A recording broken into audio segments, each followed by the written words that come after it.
নির্বাচনকে সামনে রেখে তৈরি করতে হবে লেভেল প্লেইং ফিল্ড। অন্তর্বর্তীকালীন সরকারকে ভিন্ন ভিন্ন মুডে চায় রাজনৈতিক দলগুলো। অপরদিকে এই সব দলগুলোর ভিতরে কেউ এখনো আটকে আছে প্রতীকে, কেউ বা চাইছেন ক্ষমা, আবার অন্যদিকে কেউ বা আছেন নির্বাচন পেছানোর ষড়যন্ত্র নিয়ে শঙ্কায়।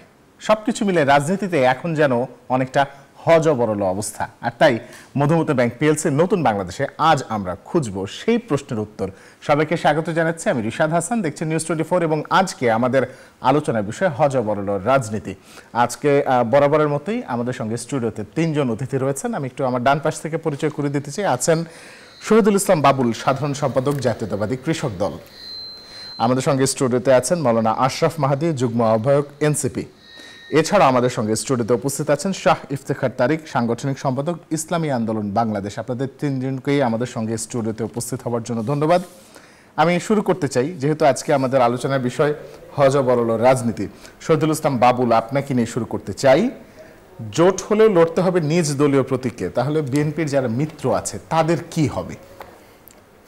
এটা একটা জটিল সমীকরণ, জটিল প্রশ্ন, নতুন বাস্তবতা। আপনি ঠিকই বলেছেন। এইবারের রাজনীতি বিগত দিনের যে কোনো সময় রাজনীতিতে ভিন্ন হবে। শুধুমাত্র ওই দল এবং জোটের জনপ্রিয়তা বা ক্যারিজমা দিয়েই বিজয়ী হতে, নিজেরও কিছু থাকতে হবে।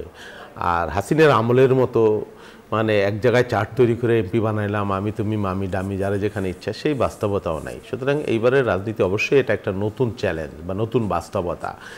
রাজনীতিতে মানুষের সাথে সম্পর্ক, ঢাকা শহরে বক্তৃতা দিলাম, বিবৃতি দিলাম, টকশো করলাম, গলাবাজি করলাম, this is not field politics. এটা মানুষের কাছে যেতে হবে, মানুষের সাথে সম্পর্ক থাকতে হবে এবং মানুষের আস্থা অর্জন করেই নির্বাচিত হয়ে আসতে হবে। সুতরাং শুধু জোটের ক্যান্ডিডেট হইলাম আর আমি একেবারে জিতে গেলাম বা একেবারে হাওয়ায় ভেসে গেলাম, বিএনপির যারা শরিক তারা এর ভিতরে 106টি আসনের একটা চাহিদা দিয়েছে এবং এটি আরো বাড়তে পারে এরকম সংখ্যা করা হচ্ছে। না, হ্যাঁ, বিএনপির পক্ষে তো 106টা আসন ছাড় দেওয়া বিএনপির জায়গা থেকে কোনোভাবেই সম্ভব না। এটা অন্য দল দিতে পারে, এটা খুবই মানে কি বলবো, হ্যাঁ চাইতে পারে, এরকম তারা চাইতে পারে, কিন্তু এলাকার বাস্তবতা, কার এলাকায় এমপি হয়ে আসবার মতো বাস্তবতা আছে, পরিস্থিতি আছে, পরিবেশ আছে, জনপ্রিয়তা কতটুকু, সেগুলোও কিন্তু মাথায় রাখতে হবে। শুধুমাত্র চাইলেও হবে না আর দিলেও হবে না। আর বিএনপির সেটা দেবার মতো বাস্তবতা, বিএনপির 380-তে আসলে প্রার্থী হবার মতো, জিতবার মতো একাধিক ক্যান্ডিডেট আছে, তাদেরকে স্যাক্রিফাইস করে তাদেরকে দিতে হবে। এবং শুধু দিলে তাকে জিতে আসার মতো পরিবেশ আছে কিনা, সেই পারিপার্শ্বিক অবস্থা, এলাকার জনপ্রিয়তা কতটুকু আছে, মানুষের সাথে সম্পর্ক কতটুকু আছে, সেটা বিবেচনায় নিয়ে দিতে হবে। শুধু গয়রহ শুধুমাত্র জোটের আকার পরিধি বাড়ানোর জন্য আমরা এবার এই ছাড় বিএনপি নিশ্চয়ই দিবে না। অনেক অনেক ধন্যবাদ। আশরাফ মাহাদি, আপনাকে দিয়ে আপনার কাছে আসি। এনসিপি কি আসলেই জুলাই সনদে স্বাক্ষর করার জন্য সুযোগ খুঁজছে? বিষয়টা কি এরকম? আজকে সালাউদ্দিন একটা কথা বলেছেন, আপনি নিশ্চয়ই বিষয়টি অবগত। ধন্যবাদ।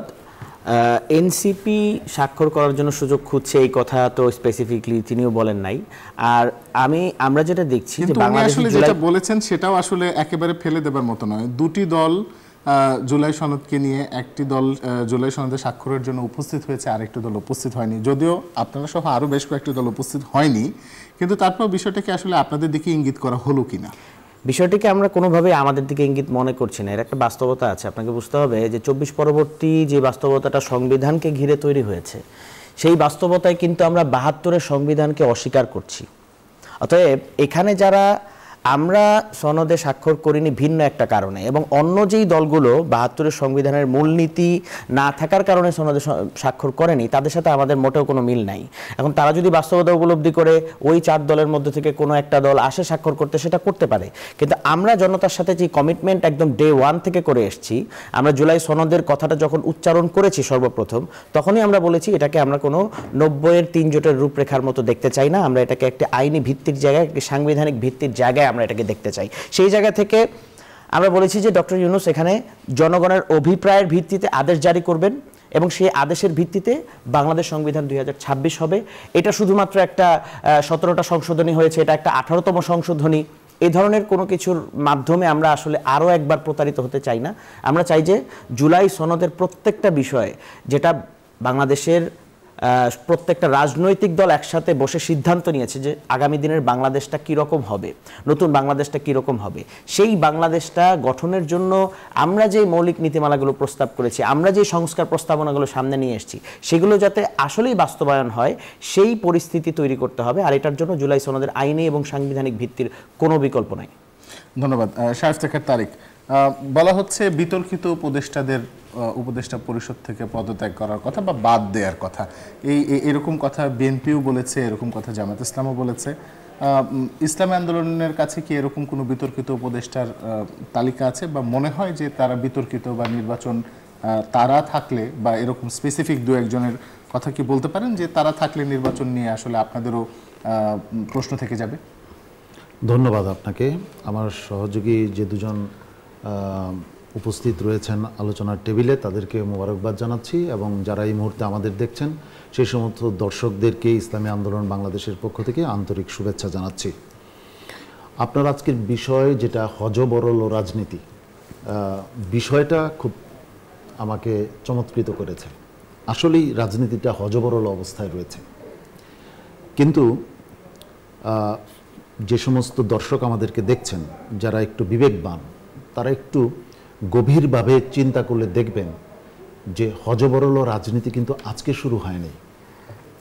এই হযবরল রাজনীতি থেকে পরিত্রাণ পাবার জন্য আমরা স্বাধীনতা যুদ্ধ করেছিল দেশের মানুষ, এবং স্বাধীনতা যুদ্ধ পরবর্তী সময়েও দুর্ভাগ্যজনকভাবে এই জনপদের মানুষগুলো হযবরল রাজনীতি থেকে মুক্তি পায় নাই, এবং বারবার বিভিন্ন রকম গণ অভ্যুত্থান, গণ আন্দোলনের মধ্য দিয়ে এই হযবরল রাজনীতি থেকে মুক্তি পেয়ে জনকল্যাণের রাজনীতি মানুষ চেয়েছিল, যেটার দ্বারা মেহনতি মানুষের ভাগ্যের পরিবর্তন ঘটবে। ঠিক যেই সময়ে আমাদের স্বাধীনতা আমরা অর্জন করেছি, ঠিক সেই সময়ে স্বাধীনতা অর্জন করা অনেক দেশ যারা আমাদের চেয়ে অনেক পেছনে ছিল, আজকে তারা আমাদের চাইতে অনেক বেশি অর্থনৈতিক সমৃদ্ধি অর্জন করেছে।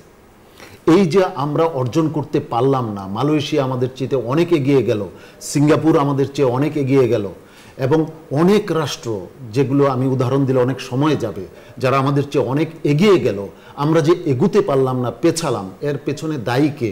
নিশ্চয়ই দেশের সাধারণ মানুষ নয়, খেটে খাওয়া মানুষ নয়, এর জন্য মূলত দায়ী হচ্ছে রাজনীতিবিদরা, যারা এই দেশকে মানুষের মুক্তির কথা বলে বারবার ক্ষমতায় গিয়েছে ঠিকই, কিন্তু নিজেদের মুক্তির পথকে তারা প্রশস্ত করেছে, নিজেদের অর্জনের ঝুলিকে তারা বড় করেছে, কিন্তু জনতার অর্জনের ঝুলিকে তারা শূন্য রাখার চেষ্টা করেছে।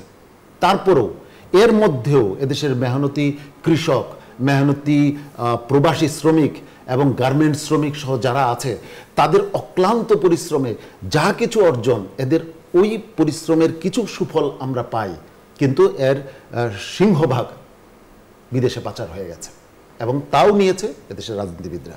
আপনি যে প্রসঙ্গটা উত্থাপন করলেন যে উপদেষ্টা পরিষদে কারো প্রতি আমাদের কোনো এরকম আছে কিনা, কাউকে নিয়ে বিতর্ক আছে কিনা, দেখুন, উপদেষ্টা পরিষদের নিয়ে তো সংশয় সন্দেহ সবাই প্রকাশ করছেন, কম বেশি দুই একজন ইঙ্গিতে বলছেন। এখানে যদি কেউ থাকেন, তাহলে দায় প্রধান উপদেষ্টাকে এড়াতে পারেন। যদি এখানে কেউ এমন বিতর্কিত থাকেন, তাহলে নিশ্চয়ই প্রধান উপদেষ্টা সেটা এড়াতে পারেন না। অতএব প্রধান উপদেষ্টাকে বাইপাস করে কারো দিকে আঙুল তোলাটা কি কিছুটা মানে আমার কাছে অগ্রহণযোগ্য মনে হয়। যদি এখানে কোনো ব্যর্থতার দায় থাকে, তাহলে অবশ্যই প্রধান উপদেষ্টাকে নিতে হবে, এবং প্রধান উপদেষ্টাকে শুধু না, আরও বড় ব্যর্থতার যদি দায় থাকে, তাহলে যে সমস্ত রাজনৈতিক দল আমরা এই অন্তর্বর্তীকালীন সরকারকে গঠন করেছি, এই অন্তর্বর্তীকালীন সরকারের পেছনে যে রাজনৈতিক দলগুলোর সমর্থন রয়েছে, তাদেরও কম বেশি এই দায় রয়েছে বলে আমি মনে করি। অতএব আমি এখানে সুনির্দিষ্ট কারো প্রতি ইঙ্গিত করব না, তবে পুরো অন্তর্বর্তীকালীন সরকার যে পারফরমেন্স দেখানো উচিত ছিল, সেই পারফরমেন্স আমরা পাইনি, জনগণ পাইনি। ধন্যবাদ। আশরাফ মাহাদের কাছে একটু আবার ফিরব। আশরাফ মাহাদে, আমরা জানতে পেরেছি যে আপনাকে চাকরি থেকে অব্যাহতি দেওয়া হয়েছে। আপনাকে চাকরি থেকে অব্যাহতি দেওয়ার কারণটা কি? আচ্ছা, এই বিষয়টা কিছুটা ব্যক্তিগত ছিল প্রথম পর্যায়ে, কিন্তু যখন আমি জানতে পারি যে এটাকে প্রধান কারণ হিসেবে দেখানো হয়েছে, এনসিপি কোনো ধর্মভিত্তিক দল না, এবং এখানে নানান মতের মানুষ আছে, এবং এখানে যারা যে ধরনের মতগুলো ধর্মের সাথে সাংঘর্ষিক, আমি যদি এখানে ইসলাম বিরোধী মনোভাব বা নাস্তিক্যবাদী মনোভাবের যে পারসেপশনটা তৈরি হয়েছে, এবং ধর্মভিত্তিক রাজনৈতিক দলগুলো নিজের প্রতি সমর্থন টানতে গিয়ে যেমনিভাবে ধর্মভিত্তিক রাজনৈতিক দলগুলোর বাইরে যারা আছে তাদেরকে বিভিন্ন ট্যাগিং করেছে বিগত সময়, বিশেষ করে বিগত 1.5 বছরে। তো এই পারসেপশনটা দাঁড়িয়ে গেছে যে এনসিপির মধ্যে কিছুটা হয়তো এমন ধরনের মানুষ আছে বা যারা নাস্তিকতার চর্চা করেন, যেটা আসলে যে অভিযোগের আসলে কোনো বাস্তবতা নাই। তো আমি দেখলাম যে যখন অব্যাহতি দেয়া হলো তখন এই ধরনের একটা কারণকে সামনে আনা হলো। আমি একই ধরনের চিত্র আমাদের আরও অনেক সহযোদ্ধাদের কথার প্রেক্ষিতে যখন তাদের কমেন্ট বক্সগুলো আমরা চেক করি, পাবলিক পারসেপশনগুলো আমরা যখন দেখি, তখন আমাদেরকে বিভিন্ন সময় অমুক মতবাদের সমর্থক, অমুক নানান রকম ট্যাগিংয়ের মাধ্যমে ব্যাশিংয়ের একটা চেষ্টা চলে। তো সেই জায়গা থেকে আমি মনে করি পাবলিক পারসেপশনটাকে কোনো স্বার্থান্বেষী মহল কাজে লাগিয়েছে। কোনো ইন্টারনাল কোনো কনফ্লিক্টের কারণে দেখা গেছে যে তার এখন মনে হচ্ছে যে সেখান থেকে হয়তো আমার প্রস্থানটা তার জন্য কোনো ধরনের নিরাপত্তা বলয় তৈরি করছে, হয়তো এনসিপিকে সে কারণ হিসাবে দেখিয়েই সে এই জায়গাটাতে এটাকে ঢাল হিসেবে ব্যবহার করেছে।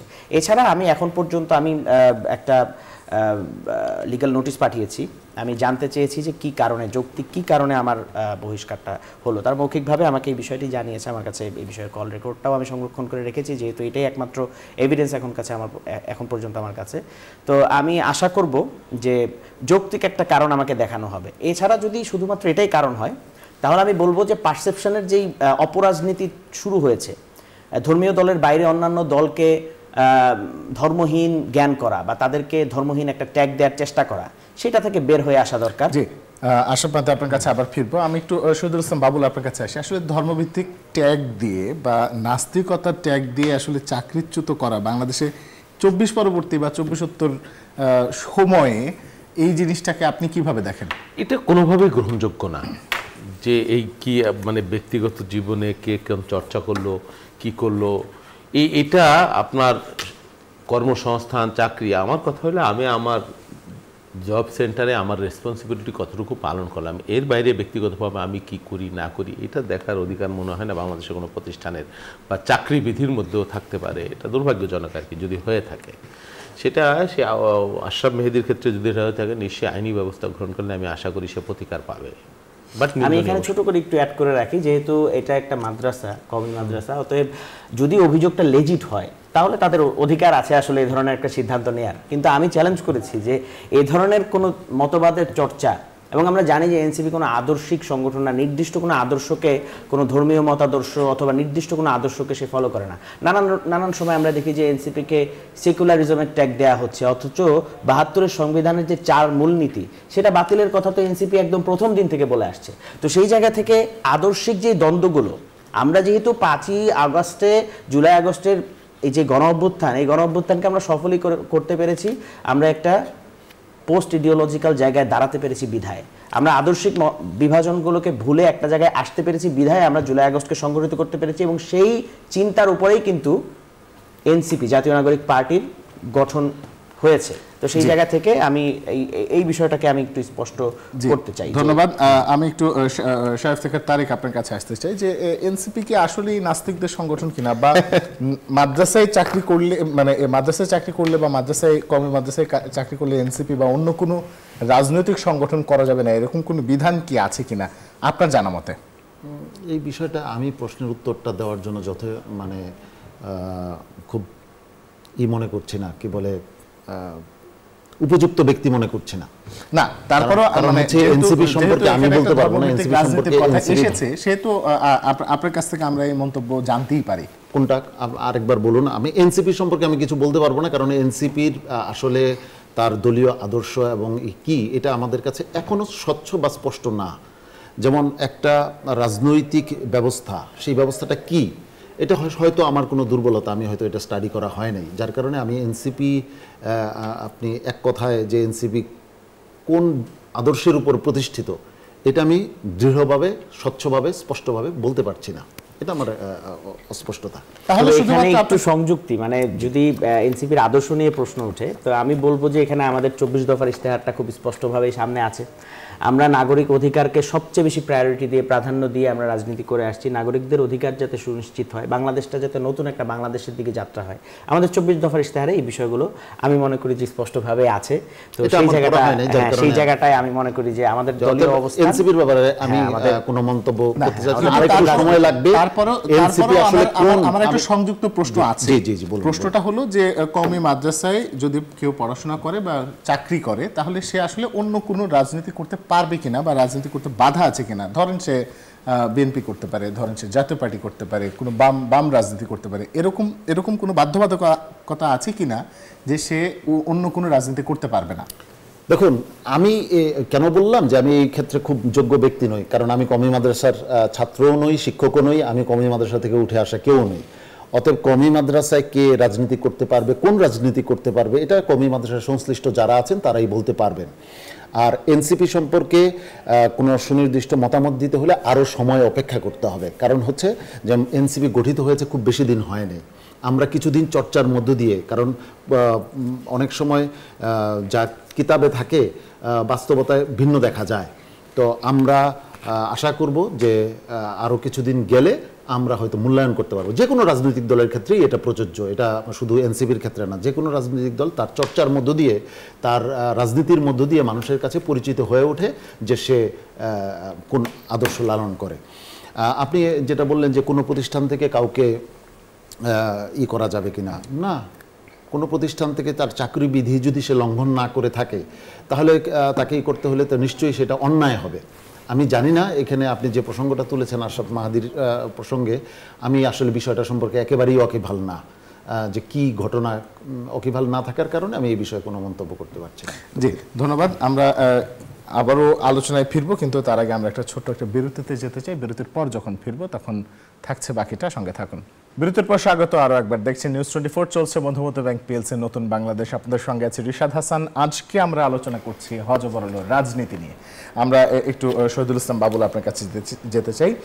জামায়াতের আমির 47 থেকে 2025 পর্যন্ত, অর্থাৎ এখন পর্যন্ত করা সব ভুলের জন্য নিঃশর্তে ক্ষমা চেয়েছে বিএনপি, বা আপনার দল এটাকে আসলে কিভাবে দেখে? না, এটা আমরা খুব পজিটিভলি দেখছি। জামাত আমির যেটা বলেছেন, দীর্ঘদিন নিয়ে এটি নিয়ে তর্ক বিতর্ক, স্বীকার অস্বীকার, দ্বিধা দ্বন্দ্ব এটা ছিল। তবে উনি আরেকটু পরিষ্কার করলে, একটু উনি মানে এভারেজে উনি বলেছেন বেসিক্যালি 71-এর ভূমিকাটা নিয়ে তাদের প্রশ্ন করা হয়, বা এটা নিয়েই সবচেয়ে বড় বিতর্ক। যদিও 47-এ জন্মের সময় নাকি তারা ভারতের বিরোধিতা করেছে, পাকিস্তানের বিরোধিতা করেছিল বলেন, তো তাদের জন্মের পরেই তো 71-এর ভূমিকাটা সামনে চলে আসে। এটা নিয়ে অনেক $1 মিলিয়ন কোশ্চেন সারা দেশে। জামাতের নেতারা এগুলো অস্বীকার করেছেন ম্যাক্সিমাম সময়। তো আজকে জামাতের আমির যেটা বলেছেন, উনি যদি স্পেসিফিক 71-এর ইস্যুটাকে মিন করে বলে থাকেন, তাহলে অবশ্যই সেটা সাধুবাদ পাওয়ার যোগ্য। তবে ক্ষমা, আমি এটাকে ইতিবাচকভাবে দেখি। অন্যকে কীভাবে দেখবেন, অনেকে ভিন্নভাবেও দেখতে পারেন।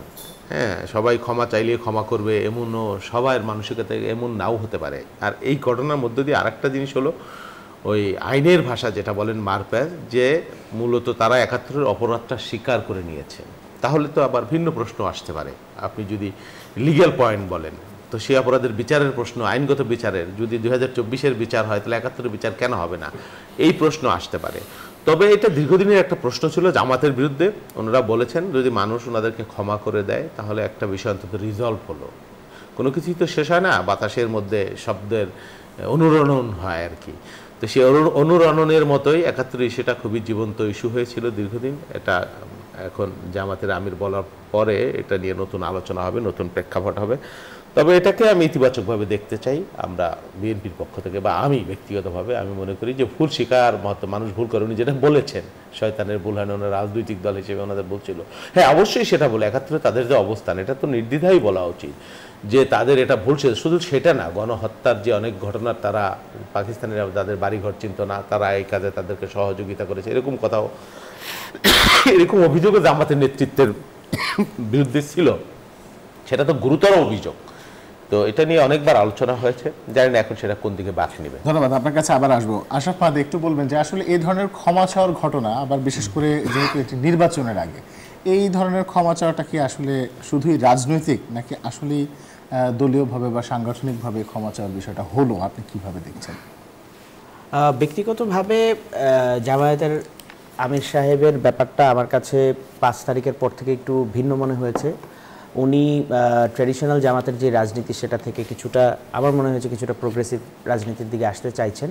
তো সেই জায়গা থেকে একটি সুধারণার জায়গা থেকে আমি এটাকে ইতিবাচকভাবেই দেখি। তবে একটা প্রশ্ন থেকে যায় যে ইন জেনারেল সবগুলো সময় নিয়ে যখন আমি একটা কথা বলবো যে একদম শুরু থেকে নিয়ে শেষ পর্যন্ত আমি যত ভুল করেছি সব কিছুর জন্য মাফ চাচ্ছি, সেটা চাওয়া এবং আমার কাছে যখন সুনির্দিষ্টভাবে আমার কোনো অপরাধের কথা ধরিয়ে দিয়ে সেটার জন্য মাফ চাইতে বলা হবে, সেটার মধ্যে কিন্তু একটা পার্থক্য দাঁড়ায় যে তাহলে তুমি সব কিছুর জন্য মাফ চাইলে আবার ইন জেনারেল, তো ওই সুনির্দিষ্টভাবে ওইটার ব্যাপারে তোমার বক্তব্য কী?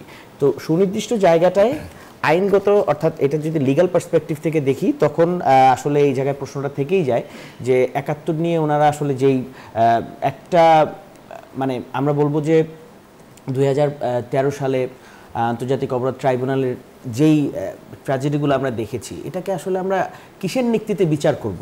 ওইটাকে কি আমরা মানে সঠিক ধরে নিব তাহলে, নাকি ওইটা একটা প্রহসন ছিল? কতটুকু প্রহসন ছিল এবং কতটুকু আসলে রাজনৈতিকভাবে সঠিক ছিল? এই জায়গাগুলো আমার মনে হয় আরেকটু পরিষ্কার করা দরকার। জামাত অনেক লম্বা সময় ধরেই একটা বক্তব্য চলে আসছে যে জামাতের মধ্যে যে নতুন প্রোগ্রেসিভ অংশটা আছে তারা 71-এর ব্যাগেজ টানতে চায় না, সে কারণে অনেকগুলো পোর্শন তৈরি হয়েছে, নতুন নতুন দল তৈরি হয়েছে। তো সেই ব্যাখ্যাগুলোও কিন্তু আছে। তো সেই জায়গা থেকে আমার মনে হয় যে আরেকটু সুনির্দিষ্টভাবে যদি 71-এর বিষয়ে তাদের অবস্থান ব্যক্ত করা যায় তাহলে সেটা তাদের রাজনীতির জন্য আরও ইতিবাচক হতে পারে। ধন্যবাদ। শাহ ইফতেখার তারিক, জামাত ইসলাম তো এখন আপনাদের যুগপৎ আন্দোলনের মিত্র, যুগপৎ আন্দোলনের আমি স্পেসিফিক করছি, সেই দিক থেকে আপনারা এটিকে আসলে কিভাবে দেখছেন? জামাত ইসলামের আমির 47 থেকে এখন পর্যন্ত করা সকল ভুলের জন্য তিনি ক্ষমা চেয়েছেন এবং নিঃশর্ত ক্ষমা চেয়েছেন। দেখুন, যুগপৎ আন্দোলনে একটা নির্দিষ্ট ইস্যুতে আমরা পাশাপাশি কর্মসূচি পালন করছি, তার মানে আমরা আগেও যেভাবে দেখতাম এখনও জামাতের বিষয়টা ওইভাবেই দেখি। আজকে ভুলের ব্যাপারে উনি ক্ষমা চেয়েছেন, এটা অন্যান্য রাজনৈতিক দল যাদের দাবি ছিল যে জামাত ক্ষমা চাক, তারা এটার মূল্যায়ন করবে যে কিভাবে ক্ষমাটা ঠিক আছে কি না, তারা সন্তুষ্ট কি না, এটা তারা বলবেন। এখানে আসলে এটা নিয়েও রাজনীতি, এই যে হজবরল রাজনীতি, এটা নিয়ে আপনি সে ক্ষমা চাইলেও তাকে বলা হবে যে ক্ষমা চাইছেন তাহলে এখন শাস্তি নেন। তারপরে বিভিন্ন রকমের রাজনীতি এর মধ্যে আছে। অতএব আমি রাজনীতির প্যাচের মধ্যে না ঢুকে আমি স্পষ্ট ভাষায় বলতে চাই, এখানে একটা জায়গা আমার কাছে একটু অস্পষ্ট লেগেছে, সেটা হচ্ছে যদি কোনো ভুল হয়ে থাকে তাহলে ক্ষমার কথা বলেছেন। আসলে ভুলের উপলব্ধিটা আগে জরুরি। রাজনৈতিক দল হিসাবে যে কোনো রাজনৈতিক দল ভুল করলে থাকে নিজের উপলব্ধিটা দরকার যে এইখানে আমি ভুল করেছি, এখানে ভুল করি নাই, স্বচ্ছতার সামনে সেটা সামনে আসা উচিত। তারপরেও এটাকে আমি মানে স্বাগত জানাবো যে জামাতের আমির এই সময়ে এসে তিনি যে উদারতার পরিচয় দিলেন, তার দল ক্ষমা চাইলে কেউ ছোট হয় না, তিনি যে উদারতার পরিচয় দিলেন এই জন্য তাকে ধন্যবাদ জানাবো। আশা করছি এইটা আলোচনার মধ্য দিয়ে 71-এর অমীমাংসিত বিষয়টা জামাত আরও সামনে আরও সমাধান করে আনবে। ধন্যবাদ। জামাত থেকে এবার একটু জাতীয় পার্টিতে যাই। জাতীয় পার্টির জিএম কাদের বলেছেন ৫৫ নির্বাচন হতে যাচ্ছে, সেটি আসলে হতে দেওয়া হবে না এবং আওয়ামী লীগকে নির্বাহী আদেশের মাধ্যমে নিষিদ্ধের বিপক্ষে তিনি রয়েছেন এবং তিনি চান যে আসলে সেটি বিচার হোক বা কোনো ধরনের অপরাধ যদি আসলে আওয়ামী লীগ করে থাকে আসলে সেটার বিচার হতে পারে এবং তিনি আজকে বেশ জোর গলায় বলেছেন ৫৫ নির্বাচন থেকে জাতিকে বিরত থাকতে, প্রয়োজনে রাজপথে নামতে হবে। তিনি আজকে তার কর্মীদেরকে এরকম একটি নির্দেশনা দিয়েছেন। বিষয়টাকে আপনারা কিভাবে দেখছেন? প্রথম হাসি আসে এই কথা শুনলে। 23-এর যে নির্বাচন, সেখানে কি ৫৫ নির্বাচনের উনি ভবিষ্যৎবাণী দেখতে পান নাই? 18-তে ৫৫ নির্বাচনের ভবিষ্যৎবাণী দেখতে পান নাই, এর আগের নির্বাচনে উনি ৫৫ ভবিষ্যৎবাণী দেখতে পান নাই। তিনি তো কোনো সময়ই ৫৫ নির্বাচনের ব্যাপারে কোনো কথা বললেন না, আর এখানেও ৫৫ নির্বাচনের কথা বলছেন। অন্তত এই বৎসর দেশের মানুষ, সাধারণ মানুষ, তরুণ প্রজন্ম কোনো প্রকার ৫৫ নির্বাচন বরদাস্ত করবে এটা তো কল্পনাই করা যায় না। যদি কেউ এই দুঃসাহস দেখায়, কেউ যদি এই রকমের ন্যূনতম দুঃস্বপ্নও লালন করে, তার এই দুঃস্বপ্ন দেশত্যাগের জন্য অন্যতম কারণ হয়ে যাবে। দেশত্যাগ করতে হবে তাকে যদি কেউ এই নির্বাচন নিয়ে ছিনিমিনি খেলে। যেন কোনো প্রকারের কোনো নির্বাচন এদেশের মানুষ আর মেনে নেবে না। ধন্যবাদ। আশরাফ মাহাদি, আপনার কাছে আমার একই প্রশ্ন থাকছে যে জি এম কাদের আওয়ামী লীগের পক্ষে অবস্থান নিচ্ছেন, নির্বাহী আদেশের মাধ্যমে আসলে তাকে আওয়ামী লীগের কার্যক্রমকে বন্ধ করা বা আওয়ামী লীগকে বাদ দেওয়া যাবে না, এবং এই নির্বাচন যেটি হতে যাচ্ছে সামনে সেটিকে তিনি পাতানো নির্বাচন আখ্যা দিচ্ছেন। আপনারা কি মনে করেন? জি এম কাদেরের বিষয়টা তো খুব স্পষ্ট। বাংলাদেশে 5ই আগস্টের পর থেকে রিফাইন্ড আওয়ামী লীগের প্রকল্প নিয়ে কাজ করছে অনেকে, তাদের মধ্যে খুব স্পষ্টভাবেই জাতীয় পার্টি এটার সাথে ইনভলভ। তো সেই জায়গা থেকে জি এম কাদের আসলে কি বলল, ভাই খুব চমৎকার বললেন যে গত 3টা নির্বাচনে উনি এই ভবিষ্যৎবাণী করতে পারেন নাই, এখন এইসব কথা বলতেছেন। তো সেই জায়গা থেকে আসলে এটা রাজনীতি করার জন্য রাজনৈতিক বিরোধিতার জায়গা থেকেই তিনি করেছেন, এবং তিনি হয়তো একটা ইঙ্গিত কোনো জায়গা থেকে হয়তো এমন কোনো সবুজ সংকেত পেয়েছেন যে তিনি যদি খুব ভালো বার্গেনিং করতে পারেন তাহলে হয়তো তাকে নির্বাচনে আসতে দেওয়া হবে। নাহলে জাতীয় পার্টি আওয়ামী লীগকে সার্ভ করার কারণে যেইভাবে 5ই আগস্টের পরে অপ্রাসঙ্গিক হয়েছে, তাদের আসলে আগামী নির্বাচনে আসার কোনো সুযোগই ছিল না। সর্বত্র এটা আমি রাজনৈতিক দলগুলোর বাইরেও বাংলাদেশের জনগণের মধ্য থেকে এই প্রশ্নটা উঠে এসছে, জাতীয় পার্টি কেন নির্বাচন করবে, আওয়ামী লীগের দোসররা কেন নির্বাচন করবে, এই প্রশ্নটা কিন্তু জনগণ কাছ থেকে উঠে এসছে। অতএব এটা নিয়ে আসলে কোনো দ্বিমতের জায়গা নাই। তারপরেও যদি আমরা আমি আবারও ওই যে লিগ্যাল পার্সপেক্টিভের জায়গা থেকে বলবো, নির্বাহী আদেশে কোনো দলকে নিষিদ্ধ করা এটা তো চূড়ান্ত সমাধান না। আমরাও তো আওয়ামী লীগকে বিচারিক প্রক্রিয়ার মাধ্যমে নিষিদ্ধের কথা বলে আসছি ডে 1 থেকে। তো সেই জায়গা থেকে আসলে এখানে শব্দের কিছু মারপ্যাচ আছে।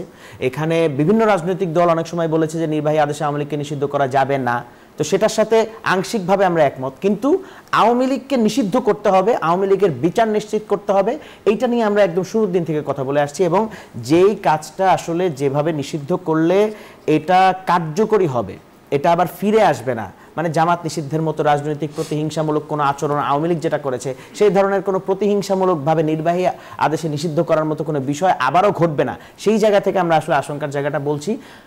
ওই শব্দের খেলাটাই আসলে আমার মনে হয়েছে যে এই কথার মাধ্যমে উনি খেলতে চেয়েছেন আর কি। জি ধন্যবাদ। একটু ছোট করে জানতে চাইবো শহীদুল আলম আপনার কাছ থেকে জি এম কাদেরের ইস্যুটা। শোনেন, ওই প্রোটক কামরুল হাসান এরশাদ বিরোধী আন্দোলনের শেষ দিকে একটা স্কেচ এঁকেছিলেন এবং তার ক্যাপশন যে দেশ আজ বিশ্বব্যাহার খপ্পরে, হুসেন মোহাম্মদের সাথে উল্লেখ করে। তো তারই তো রক্তের উত্তরাধিকার এই জি এম কাদের। হঠাৎ করে ওনার চেতনা উছলে উঠছে, নীতিবোধের চেতনা। দীর্ঘদিন এই ফ্যাসিবাদের রসদ জুগিয়ে, এবং ফ্যাসিবাদের একটা মনে হয় উনি নিজে মন্ত্রীও ছিলেন, তারপরে একটা নির্বাচনে ওনার স্ত্রী কিভাবে টাকা লুট করেছে, তার স্ত্রীকে দিয়ে কি করা হয়েছে, বাংলাদেশের রাজনীতিতে যত কলঙ্ক। হাসিনার যদি 10 বার ফাঁসি হয়, আমি মনে করি জি এম কাদেরদের 20 বার ফাঁসি হওয়া উচিত। একদম সুস্পষ্টভাবে বলি।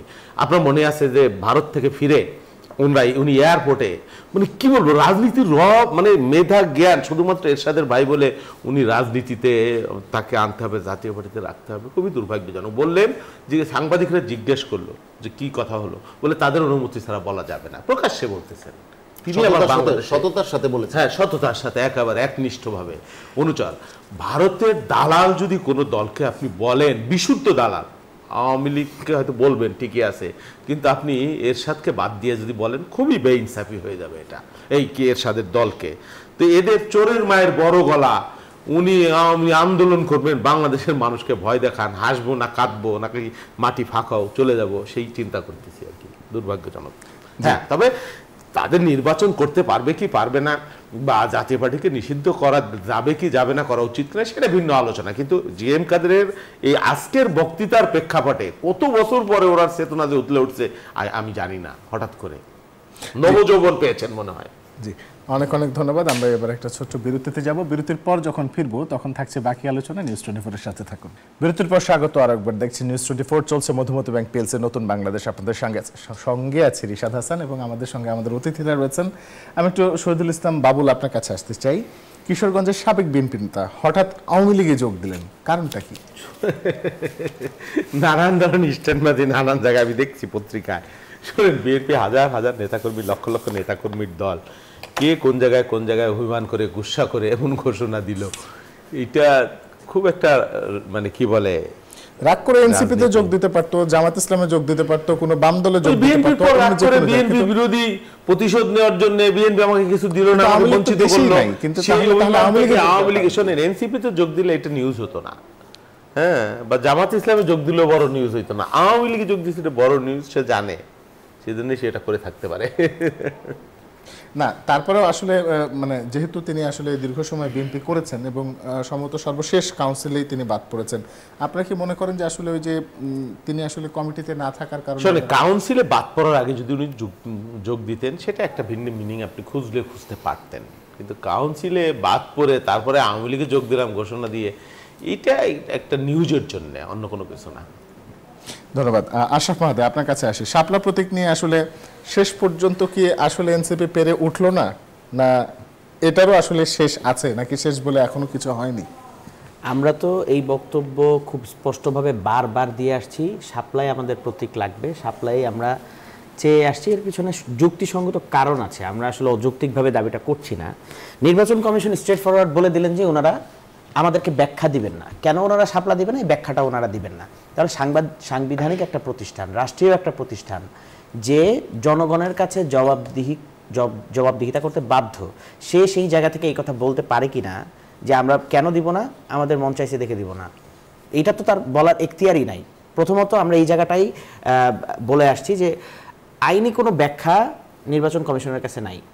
তারা যদি জাতীয় লীগ নামে একটা ভুইফোর সংগঠনকে নিবন্ধন দিয়ে দিতে পারে, যেই প্রতীকটা, শাপলা প্রতীকটা তারা প্রথমে এনসিপিকে আশ্বস্ত করেছিল, একদম প্রথম পর্যায়ে যখন আমাদের আলোচনা চলছিল তখন শাপলা প্রতীকের ব্যাপারে তারা বলেছিল, তখন আমরা যখন শাপলা সহ আরো অন্য কয়েকটা প্রতীক দিলাম তারা আপত্তি করে নাই, অতএব এটাকে অন্তর্ভুক্ত করা যেত তালিকায়, কিন্তু উদ্দেশ্য প্রণোদিতভাবে কেন শাপলাকে অন্তর্ভুক্ত করা হলো না সেই ব্যাখ্যাটা এখন পর্যন্ত তারা আমাদেরকে দেয়নি। দ্বিতীয়ত, আমরা মনে করি যে এটা শুধু প্রতীকের প্রশ্ন না, আমরা যে সংস্কার প্রস্তাবনাগুলো নিয়ে একদম 5ই আগস্টের পর থেকে কাজ করে আসছি, ঐক্যমত্য কমিশনের সবগুলো দল বসে আলোচনা করে আসছে, সেটার অন্যতম উদ্দেশ্য হচ্ছে ক্ষমতা বিকেন্দ্রীকরণ, ক্ষমতা একচ্ছত্র অধিকারী কাউকে ক্ষমতার অধিকারী বানিয়ে দিয়ে আরেকটা শেখ হাসিনা যাতে ক্রিয়েট না হয়, সেই জন্য আমরা বলছি যে রাষ্ট্রীয় প্রতিষ্ঠানগুলো, সাংবিধানিক প্রতিষ্ঠানগুলো নির্দলীয় নিরপেক্ষভাবে ফাংশন করতে হবে। সেই জায়গা থেকে নির্বাচন কমিশন যদি আমরা মনে করি যে এটা একটা দলের দলদাসে পরিণত হয়েছে এবং কোনো একটা দলের পারপাস সে সার্ভ করছে, সেই জায়গা থেকে তো আসলে প্রশ্নগুলো উঠেই, সেটা শুধু প্রতীকের প্রশ্ন না, সেটা তার নিরপেক্ষতার প্রশ্নও বটে। ধন্যবাদ। একটু শায়েস্তা খান তারেক, আপনার কাছে জানতে চাই, ইসলামী সবগুলো দলের ভোট এক বাক্সে, বর্তমান রাজনীতিতে এটার বাস্তবতা আসলে কতটুকু? আপনারা তো দীর্ঘ সময় ধরে নির্বাচনী বা যে কোনো বিষয় নিয়ে আপনাদের বেশ ভালো স্টাডি থাকে বা টুকটাক জরিপ থাকে ভালো, তো আমরা একটু বাস্তবতা জানতে চাই। প্রথম কথা হচ্ছে যে আগামী দিন কি ঘটবে এটা আমরা আজকে জানি না। আমরা ইসলামী আন্দোলন বাংলাদেশ সুস্পষ্টভাবে বলতে চাই, আমাদের কোনো এক বাক্স নীতিতে যদি হয় আলহামদুলিল্লাহ, না হলেও আলহামদুলিল্লাহ, আমরা একটা সুনির্দিষ্ট টার্গেটে পথ চলছি। আমরা যেদিন থেকে আমাদের জন্ম সেই দিন থেকে আমরা ক্ষমতার রাজনীতি করি নাই, আমরা যে কোনো মূল্যে ক্ষমতার ভাগবাটোয়ার রাজনীতি আমরা করি নাই, কারণ আমরা এই দেশের আমূল একটা পরিবর্তন চাই, জনতার ভাগ্যের পরিবর্তন চাই, এবং তার জন্য আমরা মনে করি যে আদর্শিক পরিবর্তন ছাড়া, নীতির পরিবর্তন ছাড়া, শুধু নেতার পরিবর্তনের মাধ্যমে, শুধু দল পরিবর্তনের মাধ্যমে এদেশের মানুষের ভাগ্যের পরিবর্তন ঘটবে না। অতএব আমরা আমাদের লক্ষ্যপানে অটুট থাকবো, অবিচল থাকবো। আমি আপনার প্রশ্নের বাইরে আজকের জাতীয় অত্যন্ত গুরুত্বপূর্ণ একটা ইস্যুর দিকে দৃষ্টি নিবদ্ধ করতে চাই। আপনি খেয়াল করেছেন গাজীপুরে একটা ইস্যুতে বেশ উত্তাল পরিস্থিতি চলেছে, সেখানে একজন মেয়েকে ধর্ষণের ব্যাপারে একটা ভিন্ন ধর্মের একটা বিষয় নিয়ে খুব উত্তপ্ত পরিস্থিতি বিরাজ করছে। এই বিষয়ে আমি একটা সতর্ক বার্তা উচ্চারণ করতে চাই। হ্যাঁ, এটা ঠিক, আমরা অনেকেই যেখানে ঘটেছে অনেকের ইমোশনে হয়তো আঘাত লেগেছে, কিন্তু এই বিষয়ে আমি যে সতর্ক বার্তাটা উচ্চারণ করি, আমাদের ইমোশনে আঘাত লাগলেও আমাদেরকে সতর্ক থাকতে হবে। একটা বাহিনীর কথা আমরা শুনি, থুতু পার্টি, এরা হঠাৎ করে রাস্তায় থুতু মারে, থুতু মারার পরে আপনি আমাকে থুতু মারলেন কেন যখন এই প্রতিবাদ করা হয়, তখন একটা ছিনতাইয়ের পরিবেশ তৈরি হয়। আমার মনে হচ্ছে এই দেশে একটা পরিস্থিতি তৈরি করতে চাচ্ছে কোনো একটা রাষ্ট্র, যারা আমাদের দেশের স্বাধীনতার সার্বভৌমত্ব কেড়ে নিতে চাচ্ছে। এই অবস্থায় আমাদের ইমোশন আঘাতপ্রাপ্ত হলেও আমাদের খুব সতর্কতার সাথে পথ চলা দরকার, যেন আমাদেরকে কেউ আমাদের আবেগ অনুভূতিকে পুঁজি করে কেউ আমাদের স্বাধীনতার সার্বভৌমত্বকে হরণ করার দুঃসাহস না দেখায়। তবে এই ক্ষেত্রে সবচেয়ে গুরুত্বপূর্ণ ভূমিকা পালন করার দরকার অন্তর্বর্তীকালীন সরকার। একজন খতিব সাহেবকে এখান থেকে মানে ধরে নিয়ে সেই পঞ্চগড়ে তাকে মানে শিকলবন্দি অবস্থায় পাওয়া গেল, কেন এখনো পর্যন্ত অন্তর্বর্তীকালীন সরকার এই বিষয়ে সুস্পষ্ট মানে ঘোষণা দিল না?